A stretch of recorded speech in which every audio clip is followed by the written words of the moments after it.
Okay, so we're doing another deep dive today, and this one is pretty fascinating. It's Hmm. all about starting a business, right?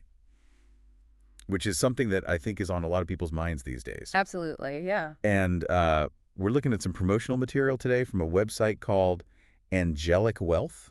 Have you ever heard of this? I have not, but the name certainly catches the attention. Yeah, it's quite a name. Angelic wealth. Yeah, and they're making some pretty bold claims, I got to Mhm. say, about uh, having like tons and tons of unique business ideas, like just ready to go, pre-written plans, video pitches, the whole 9 yards. Wow, that's a lot of ideas. Yeah, it says they have over 500 per sector. 500 plus per sector. Yeah, so like That's quite the it database. is quite the database. That's a lot of ideas floating around in there. It really is. So Yeah. I guess the question is, Is it too good to be true? is it too good to be true, Uh, or could this be like a really useful resource for folks? And that's what right. we're going to try to figure out. Yeah, absolutely. So one of the things that caught my eye right away in this promotional material was this phrase that they use, uh, generic business plans and worn out concepts won't cut it anymore. Right. Do you think that's true? Oh, absolutely. I Like, think that's very, very true. yeah. It's It seems like every good idea has already been done. well, it feels that way sometimes. I'm sure your listeners out there have had the same kind of light bulb moment where Right. they thought, oh, that's a brilliant idea. And then you go online and you see that 15 other people have already done it. Yeah, or 20 years ago. Yeah, exactly. And that's the challenge nowadays, right? Like, how do you really stand out in a market that's so saturated with businesses and products and services? Right. Well, and that's what they claim to have the answer to, is how to stand out. Exactly. And I think Yeah. that's the key takeaway from that line. Worn out concepts won't cut it anymore. So what makes a business idea truly stand out in today's market? I mean, what are investors actually looking for? If I'm going to go to an investor, what do I need to bring to the table? Yeah, that's a great question, and I would love to get your take on that. Well, I think one of the biggest things that investors are looking for are solutions to real problems, right? Like, Yeah. we're not just talking about, Just a different color or something. yeah, exactly. Like a slightly different version of something that already exists. Right. It has to be solving a genuine problem. And is there a way that maybe you can sort of break that down a little bit? Like, wait, what does it mean to actually solve a problem? Sure. Yeah. Like, what are investors looking for in terms of how you're actually going to make people's lives better or different? Yeah, so it's not just about identifying the problem, right? It's about coming up with an innovative approach to solving that problem, Mm-hmm. and ideally a scalable approach, right? Something that has the potential to grow exponentially. Okay. So they're not just investing in a product or service, they're investing in potential. Potential, right? And they're asking themselves, can this disrupt the market? Will this grow? Will it make a real impact? So it's not enough to just be different for the sake of being different. Exactly. Yeah, you see a lot of that, people Yep. trying to be quirky or different, but if it doesn't actually solve a problem, Right. if it doesn't address a real need, Then it's just a novelty. then it's a novelty, yeah, and it's likely to fizzle out pretty quickly. Mm-hmm. Okay, so that makes total sense. And it all goes back to doing your research right.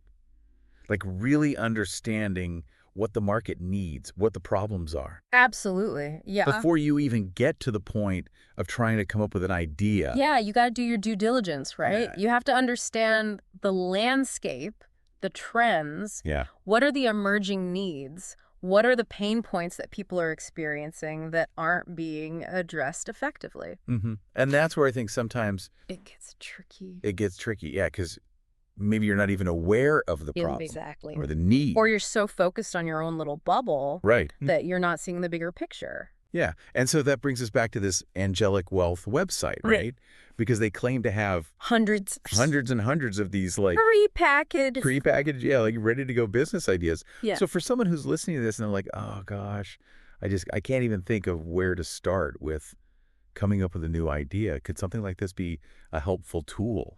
It could be, I think. Or is it more of a gimmick? I mean, there's always a little bit of a risk with these kinds of things, but I do think they can be useful for sparking ideas, Okay. right? Like, think of it as browsing a catalog for inspiration. Mm-hmm. Maybe you see a concept in there for, I don't know, a mobile pet grooming service, Okay. and you think, that's interesting, but what if I focused on a niche market, like just exotic birds or something? Oh, right. So you take their idea and then you You put your own spin on it. make it your Like, own. Yeah. You find a way to differentiate it. Okay. So it's more like a jumping off point. Exactly. Yeah, I wouldn't rely on it completely But it could, to come up with your $1,000,000 idea. right. But it could get your wheels turning. Exactly, yeah. Yeah, 500 ideas per sector. That's got to be I'd at like least 2 good ones. a few decent ones, Yeah. right? Yeah. So I got to ask, though, like, are these truly unique ideas? That's the $1,000,000 question, isn't it? Or are they just variations on existing themes? That's where your own critical thinking comes in, Hmm. right? You Like, can't just take their word for it. you can't just take it at face value and say, oh, this is brilliant, I'm going to run with this. You have to analyze it, dissect it. Mm-hmm. Think about it. Is the core value proposition here? How can I differentiate this? Does it fit my strengths, my resources, my passions? Right, because it's one thing to have a good idea. It's another thing to actually be able to execute it, Oh, absolutely. you know, I mean, which reminds me of when I tried to start that, oh, yeah. What was that? almost long story. Was this the craft business? Yeah. Let's just say crafting's not my forte. Yeah. It sounded great on paper. Yeah. Total flop. Passion is important, but it's not the only ingredient, right? You need practical skills resources Yeah, you have to actually be able to do the thing that you're to make it work. selling. Yeah. Yeah. So for our listener out there who's maybe in the early stages of brainstorming a new business idea, what would you say is the most important takeaway from all of this? That's a good question. I think the most important thing is to remember that while exploring different avenues for inspiration can be helpful, the most successful business ideas ultimately come from a combination of things. Okay. It's genuine problem solving. Mm-hmm. It's creative thinking outside the box, and it's a thorough understanding of your own unique position in the market. Right. What do you bring to the table that nobody else does? Exactly. Yeah. That's where the magic happens. I love that. And I think that's a great point to end on is, if you're out there and you're thinking about starting a business, and you come across a website like this or any other kind of resource that claims to have, the answers, use it as a springboard, not a blueprint. I like that. Yeah, find what resonates with you. Yes. And then do the work to make it truly your own. Could not have said it better myself. That's our show for today. Folks, go out there and disrupt something. Disrupt responsibly. Responsibly. That's the key. All right. Take care. See ya.